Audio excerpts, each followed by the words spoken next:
নমস্কার, আমি ডাক্তার বসন্ত দাস।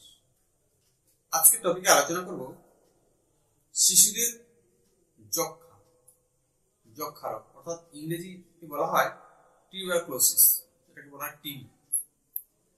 দেখুন, আপনারা শুনেছেন টিবি কিংবা যক্ষা রোগ বড়দের হয়। এখন শিশুদেরও হচ্ছে। শিশুদের যক্ষা রোগটা হওয়াটা কোনো আনকমন নয়, এখন হচ্ছে।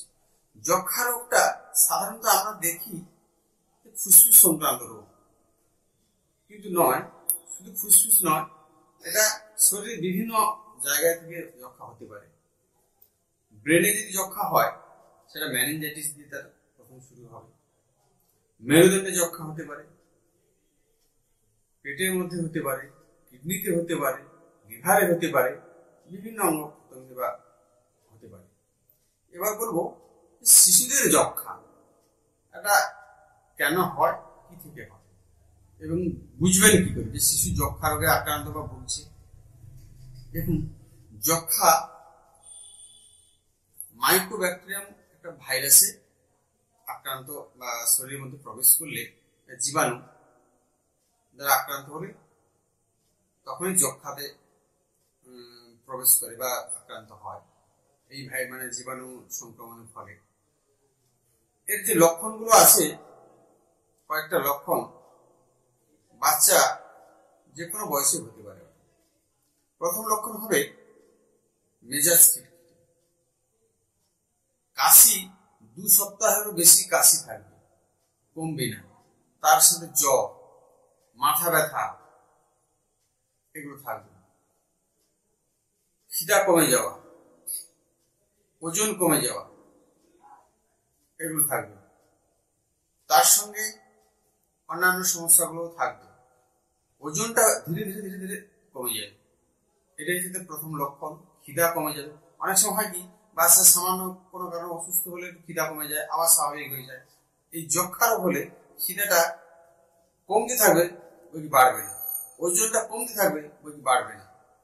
এগুলো যক্ষা রোগের তার লক্ষণ। এবার যক্ষা রোগ হয়েছে, এটা কি পরীক্ষা থেকে হয়ে যাবে?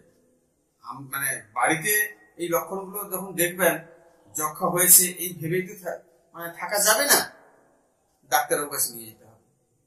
ডাক্তারের কাছে কিছু পরীক্ষা নিরীক্ষা আছে, সেখানে কফ পরীক্ষা, মানকু টেস্ট পরীক্ষা, এই পরীক্ষাগুলোর মাধ্যমে বোঝা যাবে স্বাভাবিক থেকে, নর্মাল থেকে বেশি কম, এগুলোর মধ্যেই বোঝা যাবে যে যক্ষা রোগে আক্রান্ত কিনা।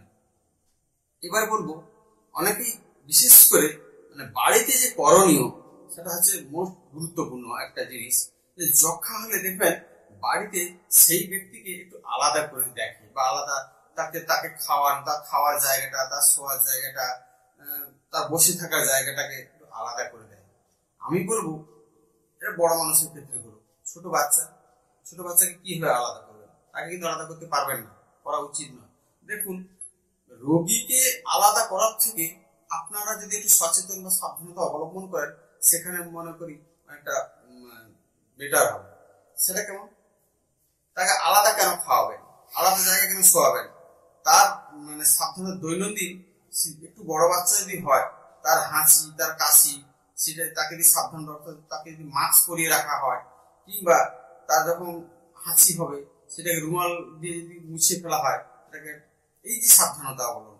একটু বড় বাচ্চাদের ক্ষেত্রে সে হাঁচি, তাকে যদি বলে দেওয়া হয় হাঁচির সময় যদি হাতটা ঢেকে দেওয়া রাখে, কিংবা মাস্কটা পরে রাখে। বিশেষ করে এই যে সংক্রমণটা হয়, শ্বাস প্রশ্বাসের মাধ্যমে সংক্রমণটা বেশি ছড়ায়। আর যক্ষা রোগটা মূলত বেশি ফুসফুসের মধ্যে সংক্রমণটা প্রথমেই দেখা যায়। ফুসফুস সংক্রান্ত বেশি হয়। হাঁচি, কাশি, প্রয়োজন 21 দিন কাশি হতে থাকবে, কমতেই থাকবে না, বাড়তেই থাকবে। এইগুলো থেকে ধীরে ধীরে ধীরে ধীরে যক্ষা রোগে আক্রান্ত হয়। এখানে একটা সবশেষে বলবো, যক্ষা রোগীকে সে বড় হোক, বাচ্চা হোক, যেই হোক না কেন, যক্ষা রোগ হলে আলাদা করবেন না, আলাদাভাবে রাখবেন না, বরং সাবধানতা অবলম্বন করে সচেতন ভাবে তার চিকিৎসা এবং সেবা শুশ্রূষা করবেন।